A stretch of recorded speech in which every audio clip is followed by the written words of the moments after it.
Estamos iniciando mais um Entrevistas. Sejam todos muito bem-vindos, lembrando que estamos ao vivo, portanto, vocês podem participar. O caso da menina grávida aos 10 anos, estuprada pelo marido da tia desde os 6 anos de idade, amplamente divulgado e debatido no início do mês, é uma mordida no calcanhar e sangra o coração de quase toda a sociedade brasileira. E é sobre isso que nós vamos conversar hoje de noite. Para isso, nós estamos recebendo a psicóloga Karine Pisato, a advogada Mirela Bernardi e o conselheiro tutelar e também advogado Olírio Ioffe. Sejam bem-vindos, convidados. Infelizmente, a nossa pauta não é das melhores, mas ela precisa sim ser debatida, porque normalmente nós pensamos que isso só acontece em outros lugares, com outras pessoas, e não perto de nós, ou até mesmo com famílias nossas conhecidas, né? Então, o caso desta menina em particular, ele se tornou ainda mais emblemático porque ela nem sequer teve o direito à privacidade que o Estatuto da Criança e do Adolescente lhe confere. E ainda o hospital no Espírito Santo, estado de origem dela, se negou a fazer o aborto garantido por lei. Este é o primeiro mote da nossa entrevista e vamos começar com a Mirela. Mirela, além de tudo que aconteceu, né, ela ainda teve a vida, a identidade, a situação, a família, ou melhor, o que lhe sobrou da família, né, que no caso é a avó, amplamente exposta. O que é que a lei prevê nesses casos? Todas as questões que envolvem crianças e adolescentes, elas têm a preservação, elas devem ter a integridade física, psicológica preservadas, né? Então, o Estatuto prevê isso, o próprio Código Penal também prevê, mas o Estatuto ele prevê especificamente no artigo 17 essa preservação, e lá especificamente preservação da imagem e da identidade, né? E aí, isso não foi, nesse caso, infelizmente, preservado. Houve o vazamento, né, do nome dessa menina, o endereço dessa menina, posteriormente, aonde o procedimento, que é legal, né, acabou sendo também vazado, o que acarretou uma aglomeração de pessoas, né, tanto pró, né, a favor do aborto legal, quanto contra, né. Quer dizer, nesse ponto não haveria nem que haver manifestação nenhuma, né, Mirela? Nenhuma, porque, né? como tu disseste, nós sabemos, desde 1940, né, o Código Penal prevê o direito ao aborto nestes casos, né? O Código Penal prevê no artigo 128, né, as hipóteses de aborto legal, que seria, então, no caso, risco, né, de vida da mãe, né, nesse caso ela se enquadra, porque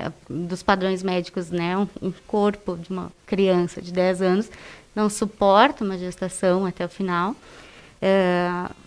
Há também há também a questão não só essa questão da gravidez que resulta de estupro, né? E aí, então, o aborto com o consentimento, né? É isso. Então, risco e, né, decorrente de estupro. Em 2012, houve uma decisão pelo STF que também trouxe casos de anencefalia. Né? Casos de anencefalia também para essa possibilidade da legalização nesses casos específicos de aborto. E, Olírio, como conselheiro tutelar, tu estás nisso há um bom tempo, né? Com muita propriedade para falar sobre o assunto. Como é que tu vês essa questão? Como deveria ter sido agido nesta e em outras questões de abusos contra crianças? Então, primeiro, boa noite a todos. Boa noite, Sônia, os telespectadores. Inicialmente, eu gostaria de focar uma questão, depois podemos até voltar nesse assunto, mas colocar para os nossos telespectadores que essa questão de violência sexual, tá? Ela teve um foco em 1973, em Vitória, no Espírito Santo, quando uma menina foi raptada, foi abusada, violentada, espancada violentamente e assassinada. Tá? Depois dos dias, essa menina em Vitória, Espírito Santo, apareceu com o corpo todo deformado, por terem os que fizeram essa malandragem, colocaram ácido para dificultar. Até hoje, os assassinos, eles não foram, quem cometeu, não foram condenados. E aí surgiu um grande movimento, na época, tá, que se estendeu por muitos anos, o movimento dos direitos da criança e do adolescente.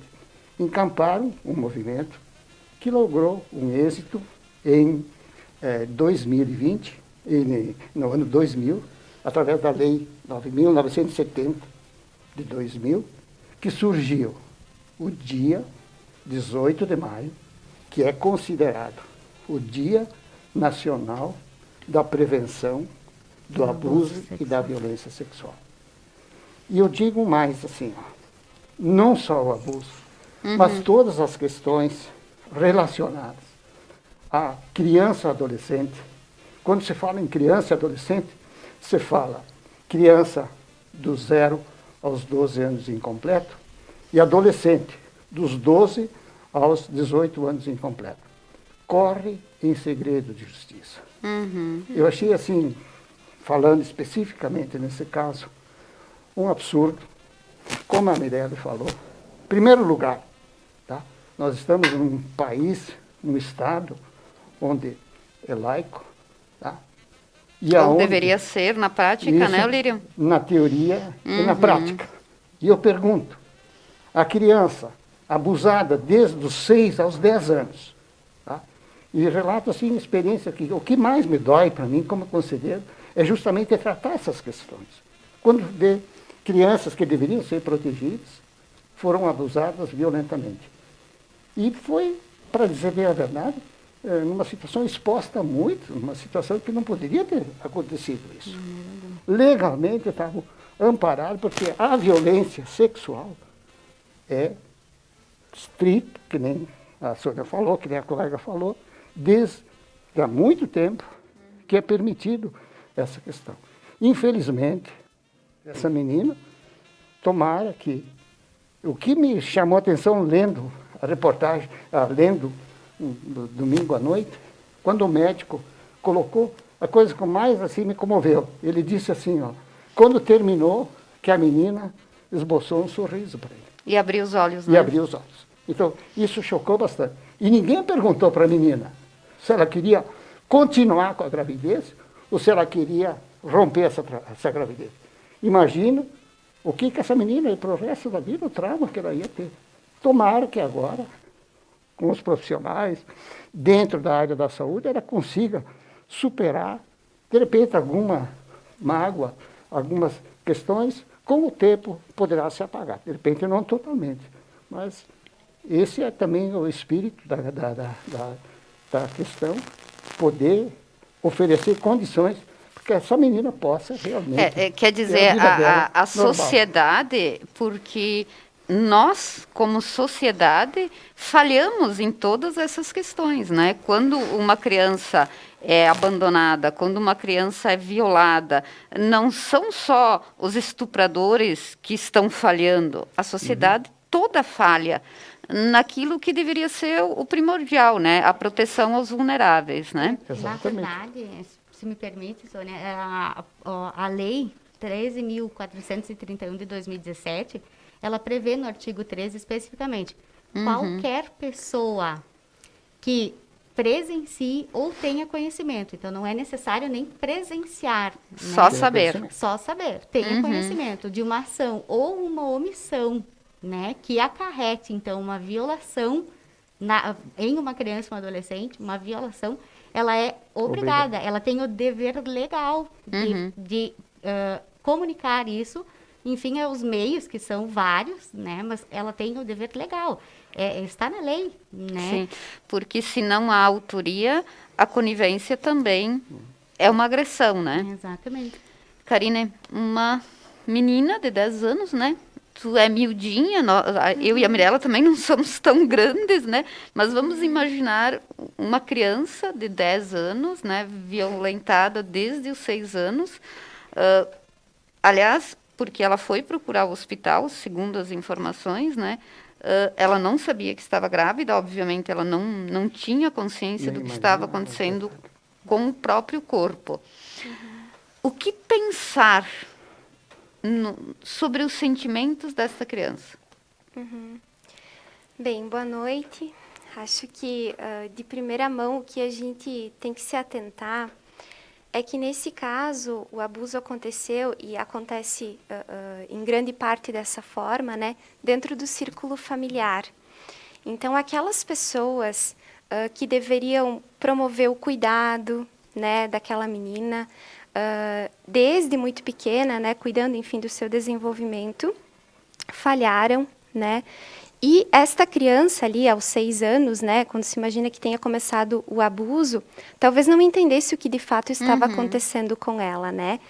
E ela também, naquele momento, né, nesses atos de violência, ela não tem condições de dar conta psiquicamente daquilo. Sim. Né? Ela não tem condições de elaborar o que é que, de fato, está se passando com ela, né? A gente para pensar, mas, poxa, foram 4 anos, por que ela não falou, por que ela não denunciou, né? Por que ela não contou para alguém? Claro, a gente não tem também total conhecimento. Sim, sobre o caso específico, sobre né? o caso específico aí na família, se daqui a pouco ela tentou de alguma forma expor o que estava se passando, né? Mas o que a gente sabe é que ela sofria ameaças por parte do agressor. Então, aí nós podemos pensar em 2 coisas, né? Primeiro, é uma pessoa da família, né? E o que a grande maioria das crianças são ensinadas, né?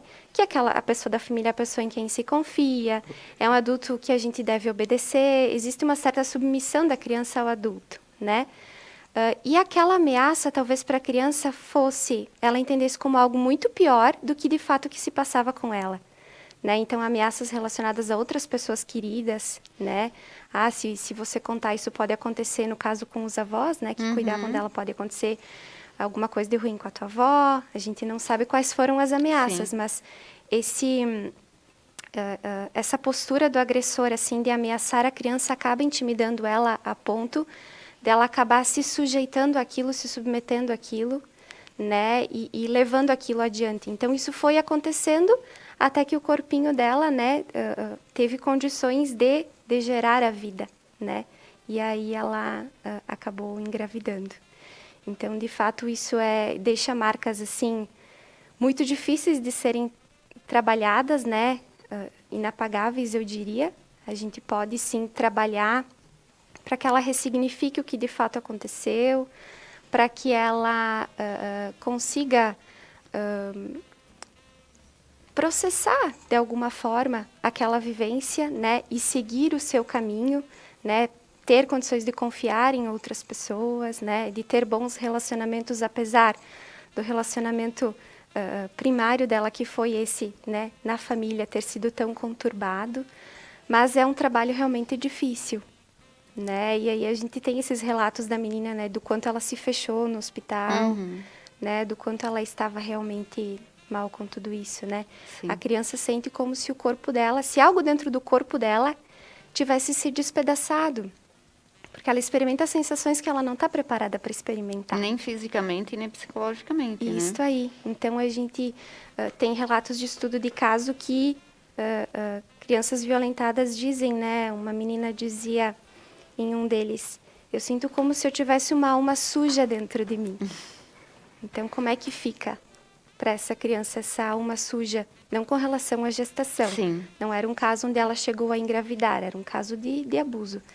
Mas, assim, o que é esse sujo, o que é esse nojo, o que é essa sensação que eu não dei conta, que eu não entendi o que de fato aconteceu. E talvez de alguma forma ela até se sinta culpada, né? Sim, sim. O sentimento de culpa é um dos mais, assim, observados. Com certeza. Infelizmente. Bom, nós agradecemos aos nossos apoiadores, a Prime Línguas, ao Espanhol Materiais de Construção, a Fração Odontologia, a Maite Busato Fisioterapia Dermatofuncional, o Laboratório Multiexames, a Unimed e as lojas Zip e Luz da Lua, que me vestem e me calçam durante todos os programas em todas as segundas-feiras. Nós vamos para um breve intervalo comercial e já voltamos.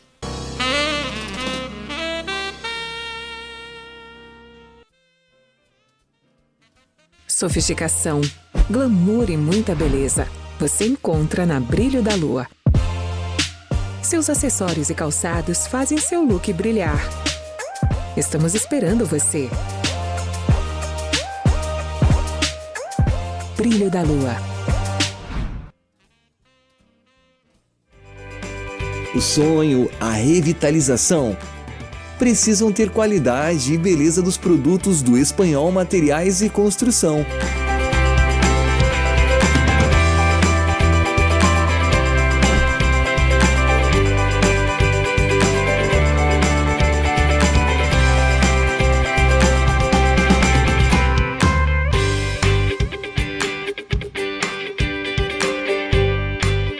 Em novo endereço.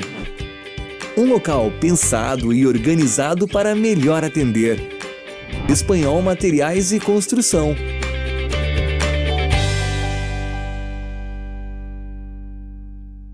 Maite Busato, fisioterapeuta dermatofuncional. Atua na área de estética avançada, pré e pós-operatório. Drenagem linfática. Permita um tempo para relaxar e deixe alguém cuidar de você. Maite Busato, fisioterapeuta dermatofuncional. Hello! Bonjour! Olá! Tchau! Como é gostoso e importante ter essa vivência. Na Prime Language, o ensino é preparado e adaptado a quaisquer surpresas da vida. Esteja preparado para mudanças, esteja pronto para brilhar. Prime Language. Há 30 anos fazendo parte de histórias de sucesso.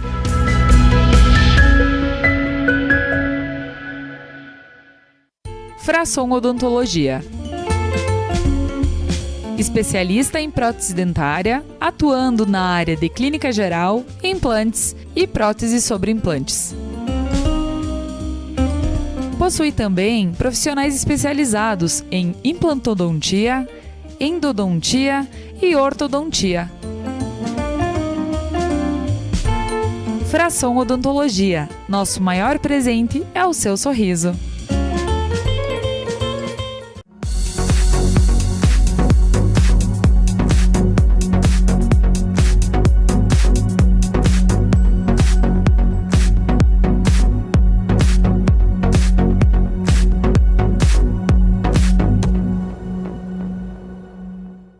Laboratório Multiexames.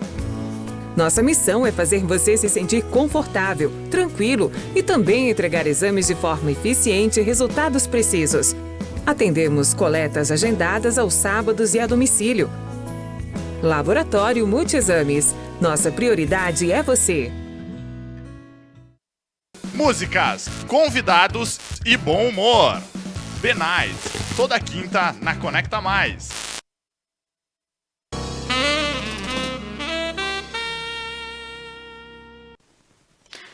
E agora, no início do nosso segundo bloco, eu quero agradecer novamente a Zip e a loja Brilho da Lua, que me veste e me causa neste programa e em todos os outros.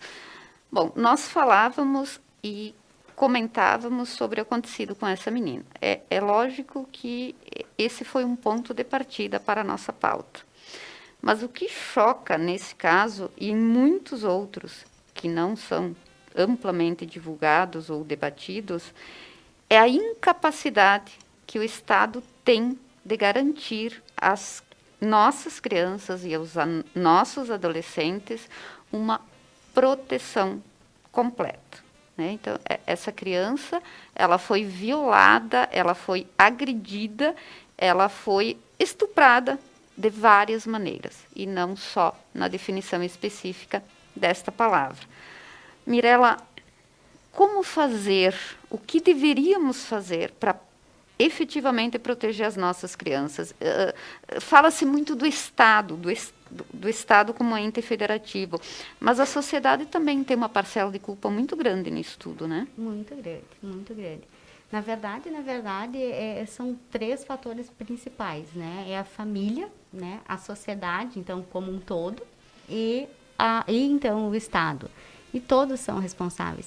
A família é indiscutível, né? É onde a criança deveria estar plenamente protegida, né? Na sua integridade física, psicológica, a proteção integral. E a falha, na verdade, como a gente tem conhecimento, a maior parte dos casos ocorrem dentro da família. A família, um amigo próximo, né? Mas, enfim, dentro da casa dessa criança, né? Então, o que acontece? É necessário uma conscientização coletiva, né, a respeito dessa situação. Que é necessário prestar atenção nas crianças, é necessário observar, né, porque as crianças dão sinais, né, quando esse tipo de coisa acontece. Há alterações, a doutora Karine explana isso, né, de como essa criança age, né, e do ponto de vista de sociedade, a escola é uma situação que pensei também aqui na pandemia. As crianças não estão indo na escola. Às vezes, alguns abusos são reconhecidos na escola. Né? Então, como ele vem de casa, a maior parte das vezes, na escola teria essa possibilidade da criança estar tendo isso reconhecido e, então, sendo encaminhada, né? No entanto, nesse momento, isso não acontece. Então, é uma outra situação decorrente da pandemia que a gente sabe que pode estar, né, agravando a situação dessas crianças, né? Mas a sociedade como um todo, ela tem a responsabilidade, né? Os vizinhos têm a responsabilidade. Às vezes, os vizinhos sabem das vidas das pessoas, né? Então, se souber de uma situação que aconteça, se tiver conhecimento, se presenciar, é necessário que ele denuncie. Existem canais para isso, né? No município, o Estado ele tem todas as esferas, mas o município é o que está mais próximo. Sim, né? Que é mais fácil buscar exatamente, ajuda ele tem as né? políticas mais direcionadas inicialmente, porque ele tem o Conselho Tutelar, né? Ele tem os centros de referência, assistência social, que também é uma porta importante. Muitas coisas chegam, muitas situações de abuso são relatadas por meio dos CRAS, né? Os centros especializados também em referência à assistência social, né? Os CREAS. Então, são todos meios que podem ser levados. Levar isso a uma delegacia especializada ou não, porque há muitas cidades que não existem a delegacia especializada em criança e adolescente, né? Então, a delegacia de polícia convencional, o Ministério Público. E também existe uma coisa que muita gente não tem conhecimento, que é o Disque 100, né? Que é uma ouvidoria nacional de direitos humanos. Então, a ouvidoria nacional, você pode fazer o contato e ela recebe, analisa e encaminha, então, para o lugar mais próximo. Pode ser feito, inclusive, de forma anônima ou, então, de forma declarada, mas pedindo sigilo.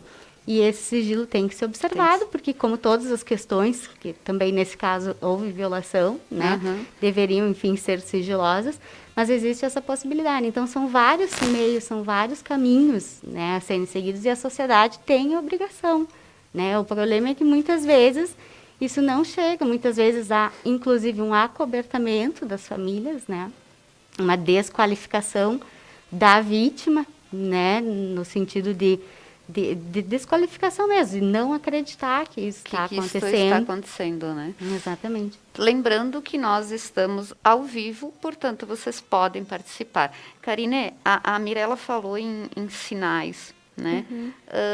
Nós podemos observar alguns sinais mais evidentes nas crianças que, porventura, são vítimas de algum abuso, que, como nós falamos, nem sempre ele é só sexual, ele pode ser psicológico, emocional, né? Sobre várias formas. A criança que é vítima de algum tipo de violência? Sim. Nós podemos observar sinais em 3 esferas. Sinais físicos, que vão aparecer principalmente em agressão física. Quando a gente fala de violência sexual, é mais escondido. Pode ser que a criança tenha uma dificuldade para sentar, ou que tenha algum trauma específico no corpo, mas é mais difícil de acontecer. Sinais cognitivos, né, e sinais emocionais. Então, aquela criança, ela vai apresentar uma mudança súbita no comportamento. Então, aquela pode ser uma criança, claro, né? Nós precisamos pensar que existem crianças que funcionam de diferentes formas e que têm diferentes comportamentos. Mas se é uma criança que é extrovertida, né, que interage com muita gente e daqui a pouco fica fechada, opa, está acontecendo alguma coisa com ela, né? Ou do contrário. Né? Mudanças no comportamento. Mudanças no comportamento, né? Ou a gente pode perceber medo, né? Até medo de lugares específicos, que lembram para a criança aquele evento traumático. Então, se aconteceu num banheiro, em todo banheiro que ela vai, ela sente um certo pânico, né? Dificuldades assim, num clube de tirar roupa, de colocar roupa, de se vestir na frente de outras pessoas, né? Quando é uma violência física também, às vezes a criança quer usar, tá calor, mas ela usa uma roupa assim que ela consiga se cobrir, ou até nessa questão da violência sexual, se cobrir para não chamar a atenção, para não atrair o olhar, né, de outras pessoas.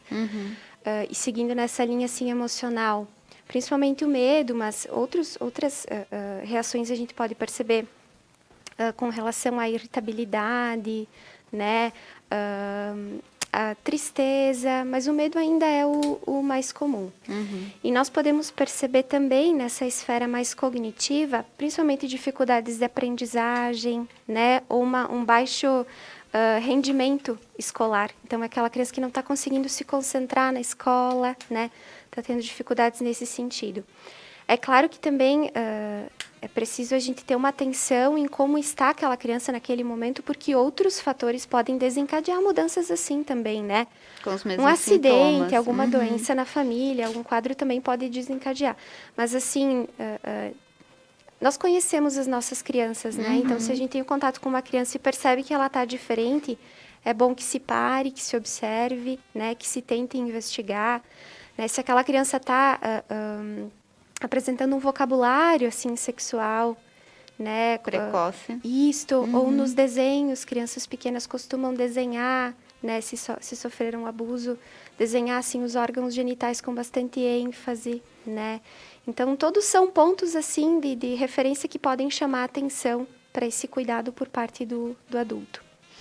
Olírio, como conselheiro tutelar, como é que as notícias, né, ou as notificações sobre a violência contra a criança chegam até vocês? Esse é um detalhe importante que a gente tem que explorar muito esse lado. Você sabe que ainda hoje, infelizmente, o colega falaram umas questões assim, que é realmente o que acontece no dia a dia, que poderia se perceber essas questões. O que é importante? Que chegue a denúncia até os órgãos competentes. Tá? Hoje nós temos, assim, realmente, o Conselho Tutelar, o que é? Nós não temos o poder de investigar, mas o Conselho Tutelar tem o direito de garantir esses direitos para as crianças ou adolescentes. É fazendo com que, no momento que chega a denúncia ao Conselho Tutelar, e sempre quando chega essas denúncias no Conselho, a gente tem que ter uma questão que assim, realmente é o sigilo, tá? É o sigilo. Então a pessoa pode ficar tranquila, que no momento que a gente recebe uma questão dessas aí, ou é encaminhado, conforme a situação, a idade, nós encaminhamos para a delegacia de polícia ou encaminhamos direto para o Ministério Público. Mas tem assim, N órgãos, pode ligar para a brigada, depois a brigada nos comunica, pode fazer a denúncia pessoalmente na vara da infância, se o cara se sente mais à vontade, mas o importante é que deveria realmente a gente fazer essas denúncias. Porque o que a gente percebe? A gente percebe no sentido assim, se fosse por alto, assim, uma média, são quatro adolescentes que são abusados a cada hora. Multiplicamos por 24, quantos não dá num dia? E geralmente as denúncias são relativamente baixas. Tá? não é nem 20 a 30, ou vamos colocar o máximo, 30% das denúncias chegam até os órgãos competentes. 70% ainda dessas questões são encobertas. Muitas vezes, tá? E isso tem dados estatísticos, porque quando a gente dá um dado, a gente tem que pesquisar. Dados estatísticos revelam assim, fizeram um trabalho no sentido na área da infância e do adolescente, pegando uma estatística. Criança não mente, tá? Dificilmente ele fantasia essa questão da sexualidade. E, infelizmente, o abusador é um cara, geralmente, dentro da família, carismático, uma pessoa dócil, é a pessoa que deveria proteger. Então você pega uma criança, começa a ameaçar. Por exemplo, se é o tio, se é o avô, se é o padrasto. Diz, olha, se tu contar para a mãe, todos vocês dependem de mim. Não vai estar. Então fica assim, uma situação difícil até que chega aos órgãos competentes. Geralmente Tá? o que violenta, ele usa não só a força física, mas também a ação emocional, exato. Né? E tem um outro detalhe, assim, que muitas vezes também, tá, comprovado isso aí, que muitas meninas, aí mais as meninas, quando contam para a mãe, elas não são levadas a sério. Não são levadas a sério. Há uma negação, a mãe não né? acredita. A mãe não acredita. Tá? E muitos até percebem que algo está acontecendo dentro de casa e, assim, por questões assim, daqueles preconceitos, achar que isso, o que vai ser a minha família, o que vai ser na sociedade, o que vão dizer. A vergonha, pública nunca, jamais deveria... Exato. Isso. E a gente percebe que, eu falei no início desse dia 18 de maio, porque a gente está fazendo um trabalho assim nas escolas, as escolas fazem um trabalho bem interessante sobre essa questão assim do aí abuso, entra também a questão da educação sexual, né? Da exploração e do abuso. E nesse sentido é interessante. E a gente percebe que muitas coisas assim, a própria criança, tá, ela se relaciona com uma professora, se relaciona com o professor, que tem uma confiança. Quando a gente fala família e educação, é fundamental, por exemplo, também os pais terem essa confiança, começar a ter a confiança dos filhos. Mas, às vezes, também, quando tem essa confiança, os pais e os pais têm que perceber e começar a avaliar quando chega uma situação dessas. Um comportamento diferente, um comportamento desse. Se a menina chega e fala para a mãe e diz, o avô está fazendo isso. Porque sabe que o abuso não é só manter essas relações, tem várias maneiras que o cara pode Por vezes a abusar. criança não consegue dizer que fulano está fazendo isso com ela, mas assim, se existe aquela conversa no sentido... fica lá na casa, né, daquela pessoa depois da escola, eu vou te buscar, né? Ou vai dormir na casa daquela pessoa, a criança tem uma dor de barriga, uma dor de cabeça, ela acaba somatizando, ela vai dando os sinais, ela treme, né? Ou ela diz, não quero ir, não quero, tô com medo. Quer dizer, age aí é um sinal. De uma forma que não exista argumento lógico para esse comportamento, né? Karine, a Lourdes Passos está participando. Voltamos a dizer que estamos ao vivo, portanto, vocês podem enviar questionamento aos nossos convidados. Boa noite, meu nome é Lourdes, gostaria de saber se uma criança que desenha a genitália masculina em boneca seria uma forma de dizer que ela está sofrendo abuso? Olha, nós temos que cuidar muito, temos que ter muito cuidado, né, com relação ao desenho, por quê? É claro que a criança se expressa através do desenho, através da brincadeira, né? Ela não tem a linguagem como os adultos, né? Ela vai se expressar ali sim. Mas em alguns contextos, é preciso se observar como é que está a criança com relação à sua sexualidade. Será que ela não está naquela fase de descoberta das diferenças entre o genital masculino e feminino, né? Que ela não está olhando por que o menino é diferente da menina. Não né? dá para generalizar, né? Se daqui a pouco ela não está naquela fase onde ela está querendo descobrir de onde vêm os bebês, né? Ou que daqui a pouco ela ouviu algo, enfim, de um irmão mais velho, né? E aí ela está com dúvidas nessa questão. Daqui a pouco ela não tem abertura para conversar com um adulto sobre isso, para questionar, né? Então, ela pode estar se expressando aí. Então, claro, é necessário uma investigação do porquê ela está fazendo, né? através da conversa. Opa, como é que tem esse desenho aqui? O que é isso? Né? Onde que tu viu? Por que tu desenhou? Para se descobrir se esse é um sinal normal, só do desenvolvimento Da e curiosidade. da própria descoberta, né, das diferenças, ou se isso revela, sim, uma violência. Então, é importante prestar atenção nisso, sim, mas ter cuidado também. A Elaine Casanova também está participando, assunto muito delicado e difícil de perceber, com certeza, Elaine. Admiro o trabalho ético do Conselho Tutelar. O Ademir Menezes, boa noite a todos. Excelente entrevista de muita importância, principalmente nos dias de hoje, onde muitas coisas acontecendo. Este é um assunto até meio esquecido. Abraço. Esse é um assunto que nós não deveríamos esquecer no nosso dia a dia. E outra informação alarmante, e como diz o Lírio, nós precisamos sempre ter o cuidado de termos fontes confiáveis quando repassamos informações, né? Mas, infelizmente, o Ministério da Saúde também informa que, em média, a cada 6 horas, pessoas, uma criança entre 10 e 14 anos chega a um hospital com quadro de aborto. Nós vamos falar mais sobre isso depois dos comerciais.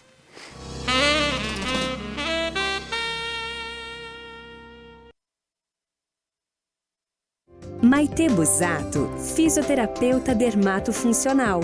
Atua na área de estética avançada, pré e pós-operatório.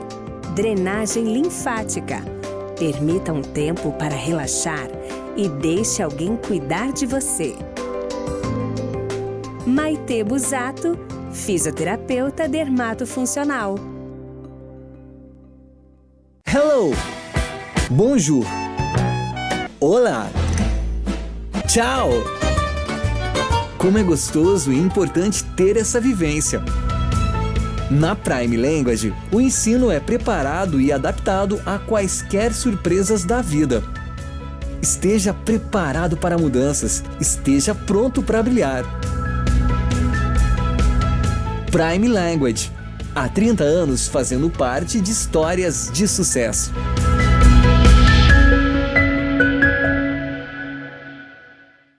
Frasson Odontologia.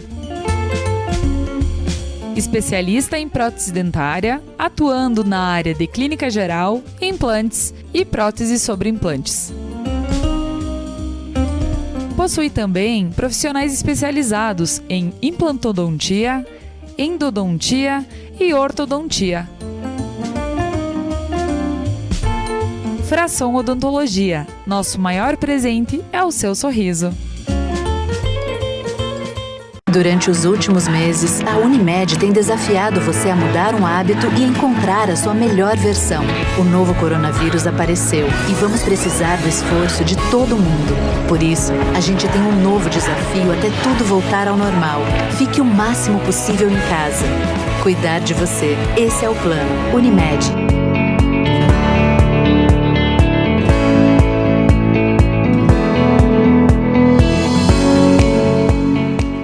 Sofisticação, glamour e muita beleza.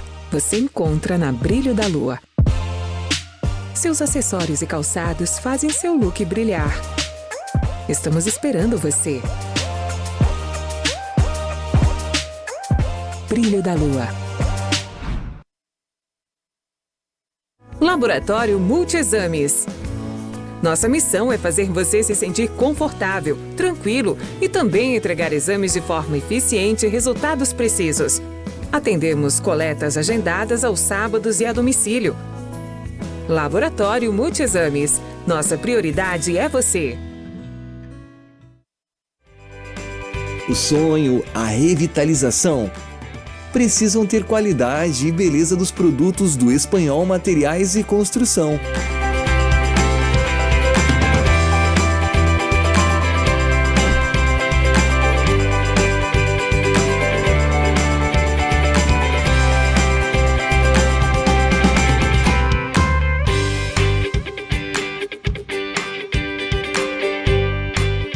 Em novo endereço. Um local pensado e organizado para melhor atender. Espanhol Materiais e Construção.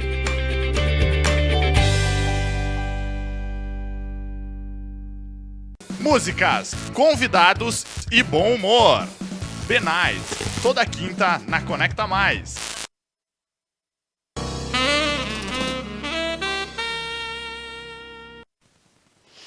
Bom, lembramos então que a menina que gerou essa nossa pauta, ela não foi atendida num hospital no Espírito Santo e precisou ir até o Recife, onde foi realizado o procedimento. Lembramos que o direito ao aborto legal, ele não pode ser deixado de ser feito. Quais os casos em que os médicos podem alegar que não farão? Neste caso, o médico do Hospital do Espírito Santo alegou que ela já estava com mais de 22 semanas de gravidez.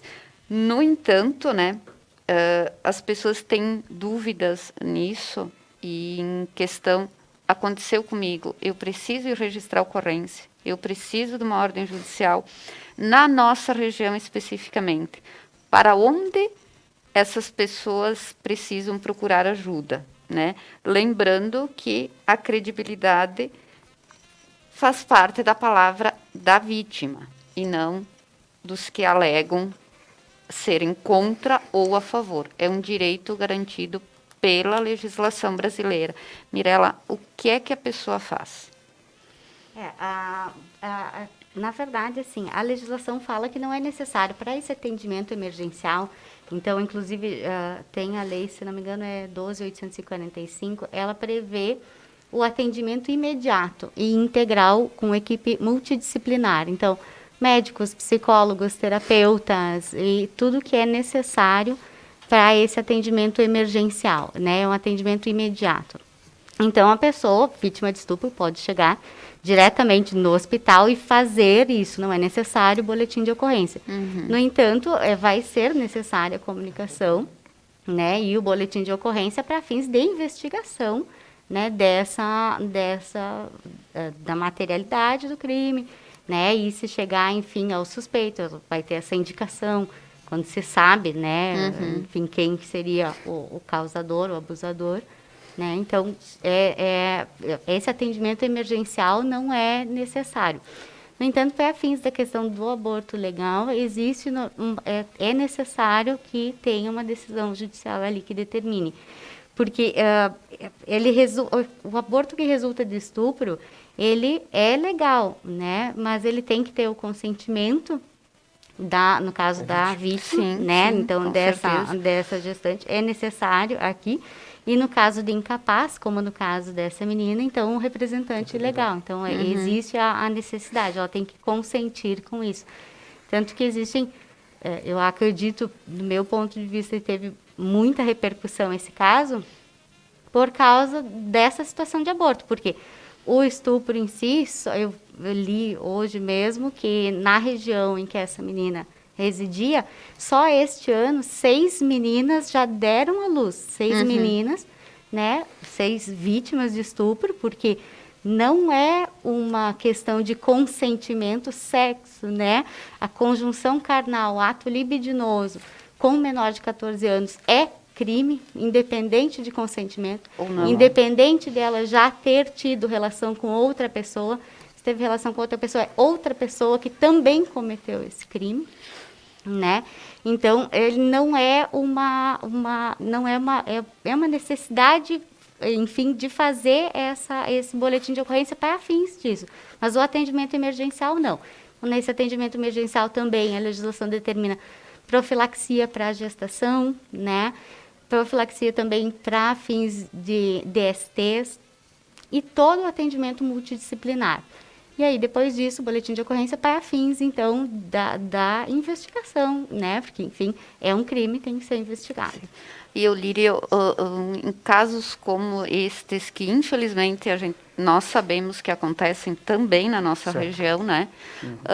Qual é o centro regional que atende? Tá. Então, na verdade, a denúncia, vamos supor assim, eu vou colocar como acontece Os na passos prática, que isso. Assim, no dia a dia, tá?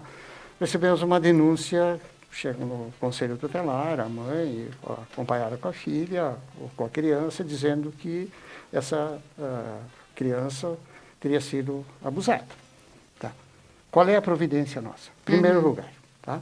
Primeiro lugar é chegar o fato aos órgãos competentes, ou ao Ministério Público, ou nós adotamos esse critério, ou o Ministério Público, ou a Polícia Civil. Então vamos falar. Mais adulto, então vamos colocar para a Delegacia de Polícia. Se nós tomamos conhecimento do fato, que pode ser pelo Disque 100, nós temos muitas denúncias pelo Disque 100, nós somos obrigados a fazer essa investigação preliminar e encaminhar aos órgãos competentes. Tá? Mas só o fato chegar aos órgãos competentes, porque a investigação, nós não temos esse poder de fazer. Sim, o Conselho Tutelar não tem o poder de investigação. Muitos confundem, que acham que o Conselho Tutelar pode tirar a criança, pode tirar isso, pode tirar... Não, quem tira é o Judiciário. Tá? Mas sim, se a gente percebe, por exemplo, num abuso desse, se há uma situação de risco, tá? Até que a situação se resolva, a gente tem esse poder de procurar até uma família extensiva, tirar da família natural, se coloca numa família extensiva, tá? Se colocando nessa família extensiva, se comunica imediatamente ao Ministério Público da decisão que foi tomada, ele pode concordar ou não e tomar outras providências. No caso, quando feita a ocorrência, tá? As medidas que ser tomadas até para fazer a instrução do inquérito, a primeira providência que antigamente não, até o ano passado, a gente saía de madrugada, veio o material da delegacia, nós pegamos o material da delegacia, junto com o familiar e o adolescente ou criança, e a gente vai até Porto Alegre, no CRAE, que é o Centro de Referência das Crianças e Adolescentes, é um local especializado, onde tem uma equipe que recebe, só fazem essa questão. Agora tem uma ala também em Caxias do Sul, tá? Eu já tinha aqui um folheto de uma última menina aí que foi para lá, tá? Mas aqui em Caxias do Sul, também é um local onde que a gente vai com os nossos adolescentes que foram abusados, para fazer o quê? Justamente vai se munir lá de profissionais, psicólogos, assistentes sociais, médicos, vão examinar, encaminham o resultado para a delegacia, para fazer o inquérito. Depois desse inquérito ouvido, todos os envolvidos, concluído, vai para o MP, que pode aceitar ou não. Aceitando a denúncia, encaminha o juiz, até que se toma as providências.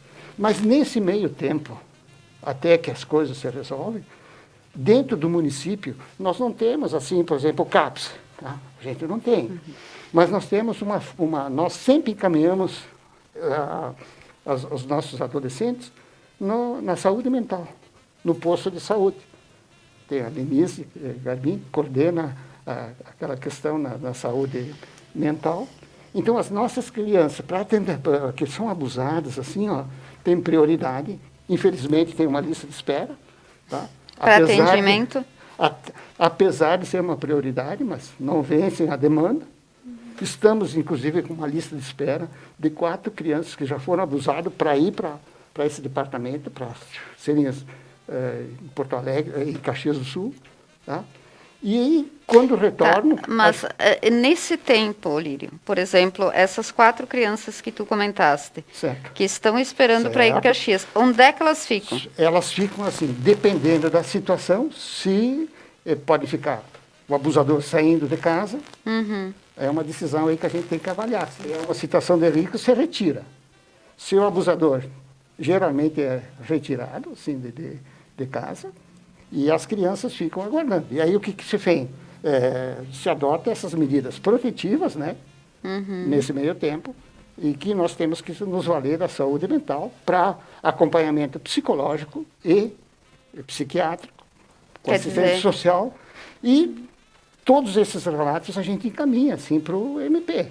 Se ele entender... Até ali nós ficamos devendo, né? Quando eu digo nós, é a sociedade, né? Exatamente. Então, quer dizer, as crianças ainda têm que ficar aguardando a sua vez de serem atendidas. Certo.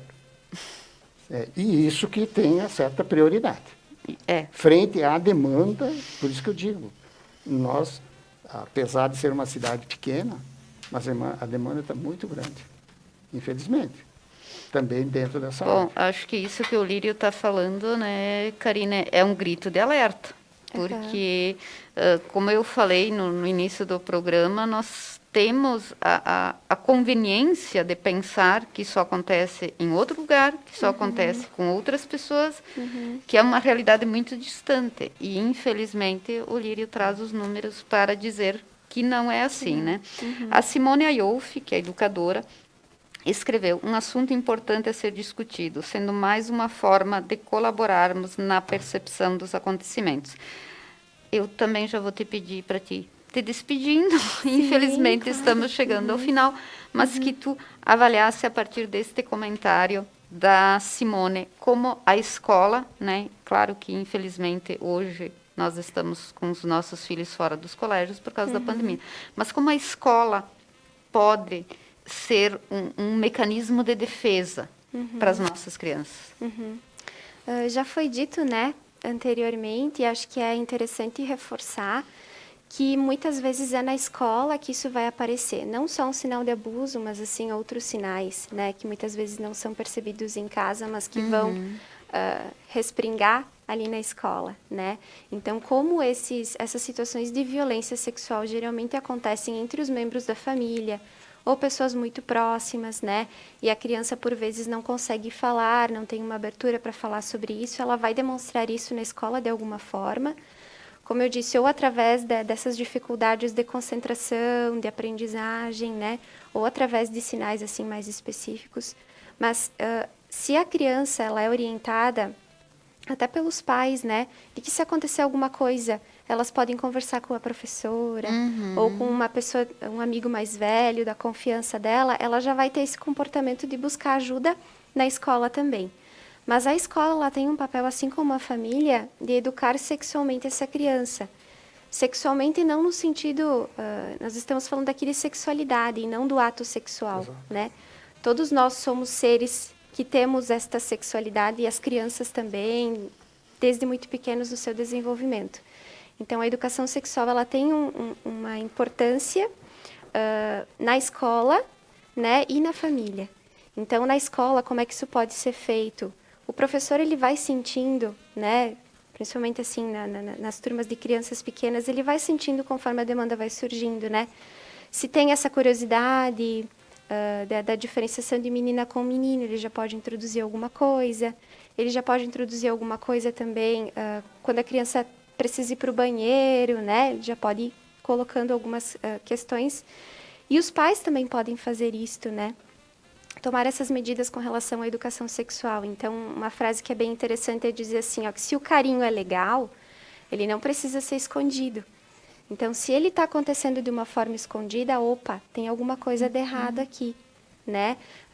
Que os pais, eles entendam, talvez é um tabu para as famílias, e por isso é tão difícil falar sobre isso com os filhos, né?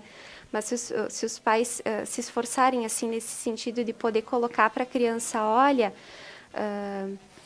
um outro exemplo, né? Enfim, numa conversa, depois que a criança já tem uma noção, assim, de algumas... É mais fácil, né? E poder colocar, assim, para a criança que ali não se pode tocar, né? Enfim, e colocando para ela ao longo do seu desenvolvimento. Acho que esse trabalho em conjunto da família e da escola, com relação à educação sexual, vai contribuir também para a proteção dessa criança. Mirela, se falhamos como sociedade... E já também pedindo para te despedir e com certeza agradecendo aos três. Se falhamos como sociedade, a justiça, como pode proteger essas crianças? Tem que chegar na justiça, né? Essa é a principal questão, porque o problema desse tipo de crime, né, de violência sexual, também não só voltado à criança, adolescente, mas a violência sexual em si, é muito subnotificado, né? Então, a questão as pessoas, né, as vítimas têm medo, né? Porque, enfim, vem uma coação, vem uma ameaça junto com esse crime, né? Com o crime sexual. Então, eles têm esse medo né, esse constrangimento e esse medo em denunciar. Então, tem que chegar. Os canais, eles estão aí, né? Ele tem, Conselho Tutelar, né? O Ministério Público, as delegacias, né? Especializada em criança e adolescente ou não, a delegacia convencional, né? Disque 100, né? Você não precisa nem se identificar, né? Então, você pode fazer, deve fazer, não é pode, deve. Né? Então, existem muitos meios, então ele tem que chegar ao judiciário. Ele tem que chegar ao judiciário. E o problema é que, na maioria das vezes, ele não chega. Né? Quer dizer, se existem os meios, é preciso que nós todos façamos a nossa parte. Que se utilize esses meios, né? Então... E o Lírio, o Conselho Tutelar é um canal local, né? Como nós falamos, existem várias esferas onde as pessoas podem denunciar ou procurar ajuda, né? E o Conselho Tutelar é um canal para isso.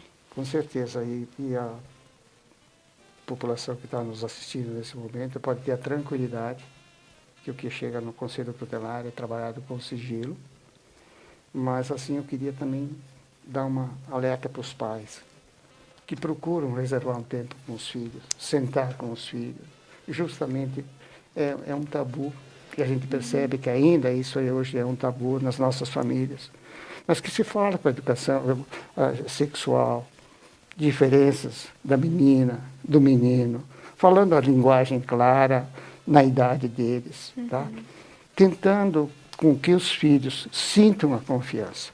No momento que os filhos sentem essa confiança nos pais, que se acontecer algo, que os pais, doído, muitas vezes, doído, porque é membros da família, mas não dá para se omitir. Sob pena também, responderem depois, se vierem à tona, que sabiam da situação, que estava acontecendo essa violência. Negligência, respondem criminalmente também nessa questão, por não terem tomado as atitudes. É doído, mas estão tomando uma atitude que vai salvar essa criança que está sofrendo, e no momento que ela se liberta e conta determinada situação sobre abuso, abrir os olhos, investigar. Os pais e as mães têm esse olhar de pai e mãe e pode perceber, sim, se a menina ou o menino estão falando a verdade. Porque de cada 100, apenas 6 mentem. Então, muitas vezes, quando chega essa denúncia para os pais, quando os filhos têm essa liberdade de colocar essa situação para os pais, é abrir o olho, pode ser, às vezes, avô, irmão, o tio, mas tem esse olhar que pode estar acontecendo dentro e pode, com isso, proteger os filhos. Nós temos também a participação da Eda Lilian, pedindo endereço e dias e horários de atendimento do Conselho Tutelar e o Ministério Público. Infelizmente, Eda, o nosso programa está chegando ao final, mas o Conselho Tutelar, ele atende na Cônego Pérez, no mesmo prédio que a Câmara de Vereadores, e o Ministério Público na Rua Henrique Lenze, ao lado do Fórum. Então, endereços bem fáceis de se chegar e, com certeza... 24 horas. Então, como diz o Lírio, Conselho Tutelar 24 horas. Bom, eu quero agradecer aos nossos convidados, a Mirella, o Lírio e a Karine. Infelizmente, o nosso tempo não foi o suficiente para debatermos tudo o que seria necessário debatermos. E aos nossos apoiadores, a Prime Línguas, o Espanhol Materiais de Construção, a Fração Odontologia, Maite Busato, Fisioterapia Dermato Funcional, o Laboratório Multiexames, as lojas Zip e Luz da Lua, além da Unimed Vale das Antas. E antes de encerrar o nosso programa, eu gostaria que todos vocês que nos estão vendo ou que ainda nos virão, prestem muita atenção nesta frase do sociólogo Betinho de Souza, que além de expressar uma condição muito triste, é o lema do Conselho, do Grupo, da Defesa da Criança e do Adolescente de Nova Prata, o CDDICA. Se não vejo na criança uma criança, é porque alguém a violentou antes. E o que eu vejo é o que sobrou de tudo o que lhe foi tirado. E cabe a nós, como sociedade, protegermos essas crianças para que elas sempre sejam crianças. Nós voltamos na próxima segunda-feira e antes deixamos um convite para quinta-feira à noite às 21 horas, o B-Night, o novo programa da Conecta. Até mais!